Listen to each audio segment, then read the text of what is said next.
14 अगस्त 2023 को है सावन की शिवरात्रि। बहुत ही पावन तिथि है यह, इसलिए और विशेष है क्योंकि यह सावन अधिक मास की शिवरात्रि की तिथि है। ऐसे में इस महासंयोग का पूरा लाभ प्राप्त करने के लिए गुरुजी पंडित प्रदीप मिश्रा जी ने सभी को बताया है कि इस बार जो सावन है इसमें 2 सावन की शिवरात्रि आने वाली है और दोनों सावन की शिवरात्रि में ऑनलाइन पूजन और अभिषेक करवाएंगे, जो कि पार्थिव शिवलिंग का होता है। अब एक सावन की शिवरात्रि तो निकल गई है, पर दूसरी और आखिरी सावन की शिवरात्रि जो इस वर्ष की है वह 14 अगस्त को है। गुरुजी ने ऑनलाइन पूजन और अभिषेक की नई सामग्री लिस्ट बता दी है, जिसमें कौन कौन सी चीजें शामिल हैं।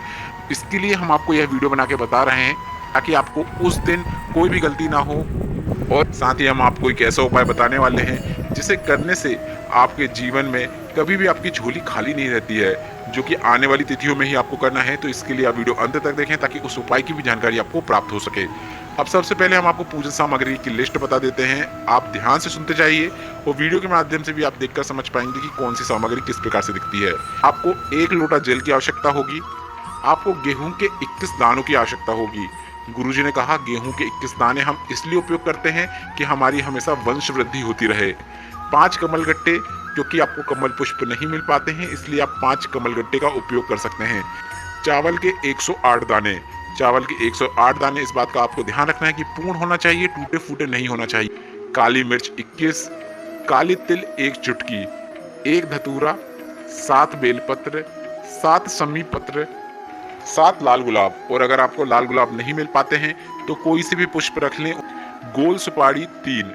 अब यह 3 गोल सुपारी हम इसलिए उपयोग कर रहे हैं, एक के हम गणेश जी बनाएंगे, एक के हम गौरा जी बनाएंगे और एक संकल्प के लिए उपयोग में करेंगे, जो कि गुरुजी पंडित प्रदीप मिश्रा जी ऑनलाइन पूजन और अभिषेक करने से पहले संकल्प लेने को कहते हैं। उसमें 1 सुपारी की आपको आवश्यकता पड़ेगी। सिर्फ आपको 2 जनेऊ की आवश्यकता होगी। देसी घी के दीपक लगाने होंगे, आपको 2 दीपकों की आवश्यकता होगी। एक तो अखंड चलेगा, जब तक आप अभिषेक करेंगे तब तक वह दीपक प्रज्वलित रहेगा, और एक दीपक की आवश्यकता आपको आरती के लिए होगी। इसके साथ ही आपको 5 फलों की आवश्यकता होगी। मिठाई का प्रसाद बना लें।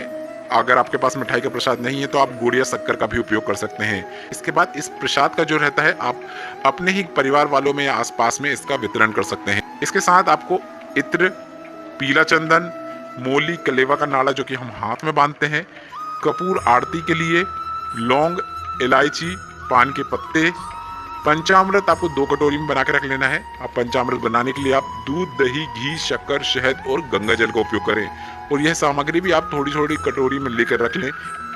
रोली, पान का पत्ता, हल्दी की गांठें या फिर पिसी हुई हल्दी का भी उपयोग कर सकते हैं।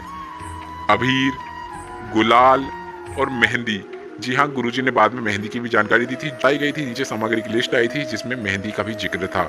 और शिवलिंग बनाने के लिए गुरुजी ने सबसे कहा है कि आप काली मिट्टी का भी उपयोग कर सकते हैं, या फिर आप अपने वर्ण के अनुसार भी मिट्टी का चयन करके उस मिट्टी का पार्थिव शिवलिंग बना सकते हैं।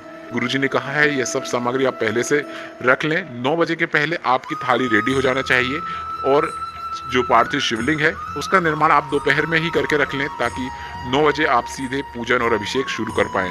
गुरुजी ने कहा सभी चीज की सामग्री को एकत्रित करते समय, पार्थिव शिवलिंग बनाते समय और पूजन और अभिषेक करते समय आप श्री शिवाय नमस्तुभ्यम मंत्र का जाप कर सकते हैं। आप चाहो तो नमः शिवाय भी बोल सकते हैं, आप चाहो तो ओम नमः शिवाय भी बोल सकते हैं। ऑनलाइन पूजन और अभिषेक करने के बाद उसी दिन रात को आप अपने ही घर के कोई गमले में इस पार्थिव शिवलिंग का विसर्जन कर सकते हैं, और जो सामग्री है उसे आप अगले ही दिन नदी में जाकर विसर्जित कर सकते हैं या फिर किसी पेड़ के नीचे जाकर भी छोड़ सकते हैं। अब हम आपको वह विशेष जानकारी दे देते हैं जो कि एक विशेष उपाय है, जो कि गुरुजी पंडित प्रदीप मिश्रा जी ने तब शिव महापुराण कथा में बताया है। 14 अगस्त के बाद एक और विशेष तिथि है जो कि 16 अगस्त को आने वाली है।